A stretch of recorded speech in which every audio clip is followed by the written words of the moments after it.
দিবা। আসসালামু আলাইকুম, মাহিমা কিচেনে আপনাদের কাঁঠাল সবাইকে নিয়ে স্বাগত। এসেছি, আজ আমি লুডুস, কাঁঠালের লুডুস একটা বানাবো। সিদ্ধ ডিম, এখানে কাঁঠাল কুচি নিয়ে পেঁয়াজ নিছি, কুচি, ম্যাগি লুডুস সিদ্ধ করে ধনে নিছি, পাতা 2 পেঁয়াজ কুচি, পদের, ধনেপাতা কুচি, কাঁচামরিচ কাঁচামরিচ, কুচি, একটা ডিম সিদ্ধ করে নিছি। বাস।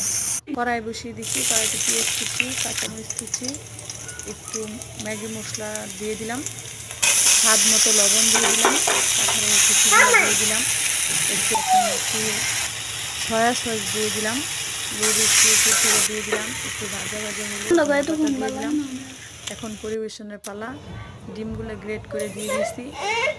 এরকম নিত্য নতুন রেসিপি পেতে হলে আমার চ্যানেলটা সাবস্ক্রাইব করবেন, লাইক কমেন্ট বেশি বেশি করে শেয়ার করে দিবেন। আর ভাইরাল কাঁঠাল, ভাইরাল ডিম, আমার ভিডিওটা ভাইরাল করে দিবেন প্লিজ, আপনাদের কাছে রিকোয়েস্ট রইল। আল্লাহ হাফেজ।